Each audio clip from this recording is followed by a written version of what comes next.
Hey everybody, we are looking at my 40-gallon native tank, and yesterday I just brought home, well actually it's been a couple of days now,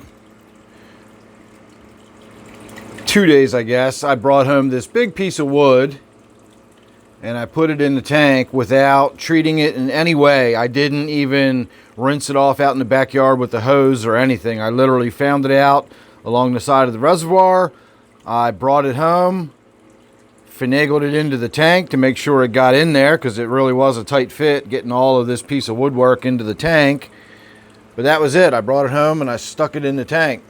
And then it occurred to me after a day or two of it being in there that I have no idea what I potentially brought home into the tank. There could have been a small rodent or something dead, buried in some little nook or cranny in this thing. So I have no idea what kind of organic waste I might have brought in. And let's not forget that wood itself is organic waste. As wood breaks down, it creates ammonia. It's organic waste like any other organic waste in your tank, and the wood is actually a source of ammonia. So having said all that, I decided this morning to do a quick check on all the parameters, the ammonia, the nitrite, and I did not bother with the nitrate because the nitrate is not toxic, but the ammonia was 0 and the nitrite was 0 as I expected. I did not get any kind of an ammonia spike or a nitrite spike or anything, but you never know. I wanted to test because making assumptions has cost me a lot of fish over the years, and just assuming that everything was going to be fine because I put this new piece of wood in there was something I did not want to do. So again, I checked, everything was fine, and I'm not too worried about it from here going forward. Because remember, even though the wood might be a source of ammonia, it is, organic waste that is technically breaking down in your tank and therefore producing ammonia. It's also a huge amount of surface area that provides for lots and lots of biological bacteria. You get a lot of biological function out of a nice, good, healthy piece of woodwork. So even though this wasn't fully submerged in the reservoir when I brought it home, it was kind of laying on the side. It was very lived in. It was very wet. Waves were splashing up against it. I had no reason to believe that this would not be a positive addition to the aquarium, and so far it certainly turned out to be, not only from the visual sense. We just saw that little sunfish sneak up. I threw a few floating cichlid pellets in there a little while ago, and that's what that little sunfish was just darting up and snagging one of them off the surface. That was pretty interesting to see, and I'm loving watching these two crayfish crawl around. Once upon a time I did have 3 of them in here. I did put these 2 larger ones, and then I put a really tiny small one in, but I will also say these 2 larger ones have both molted since they've been in the tank. I have found 2 molts since they have been in the tank. So the 2 larger ones have definitely gotten larger since they've been in here. I have not yet found a tiny little molt, nor have I seen a medium-sized, smaller crayfish. I've only seen these 2 that are fairly significant in size at this point, and I have not yet seen 3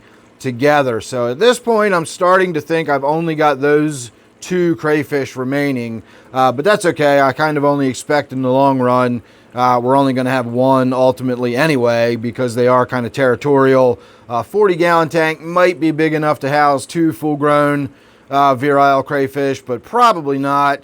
This one here is not even close to full-grown yet. They get about 5 inches, and that's not including the claws out in front of them. Their bodies get about 5 inches, so we'll have to wait and see how that plays out. As far as the crayfish escaping, someone pointed out that they were concerned with all this wood sticking up out of the tank that the crayfish might escape. The wood is still not touching the sides anywhere. They still do have access to climb up the wires, but they've always had access to climb up the wires. And you can see I kind of blocked the corners where the wires go through. I put a little piece of Lexan and cover it with a rock. Now, a rock that size is no match for a full-grown crayfish. Probably a rock that size is no match for a full-grown crayfish. But in the meantime, it seems to have been working. I didn't lose any of my other crayfish, or I should say none of my other crayfish escaped, even though they ultimately did wind up perishing in the tank here. It was not because they escaped. It was probably because of my lack of calcium and magnesium in the water. They had problems molting. So far these two have not. I've got more hardness in the water, and hopefully I'll be able to keep my water hardness in check. And as long as I keep the water hardness and keep these guys with a good calcium-rich diet, we should have a lot more years, at least of one of these. I don't know if both of them are going to survive, but one of them should live for at least a few more years. But all in all, everything is still looking good. No ill effects from that wood. No critters swimming around in the tank that I wasn't expecting to see. No krakens or dragons or anything else have sprouted overnight or anything. No blooms, no explosions, no nothing. Everything is just fine. The tank looks fantastic. Absolutely love that piece of wood in there.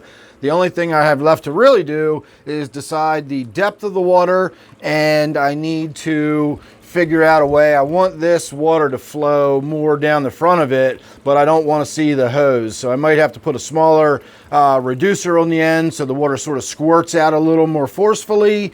And I don't know. We'll have to wait and see, but I'm going to have to do something with the way that pump moves the water around the tank. And don't forget, I also have 2 power heads over in that left-hand corner. So even if that pump gets clogged completely, I will still have a fairly significant amount of water circulation around this tank. So these fish won't suffer any kind of oxygen deprivation or anything like that from stagnant water should that pump get clogged up. So there you go. Just an update on my new woodwork in my 40-gallon native tank. Thanks for watching. Make sure you subscribe. Don't forget to check out my other channel. Don't forget, memberships are now available, and I always appreciate any applause. If you've watched this long, then you must have enjoyed the video to some extent, so that applause is always appreciated. So thanks for watching. Make sure you subscribe. Don't forget, this one is my native tank, and I will see you real soon in the next one.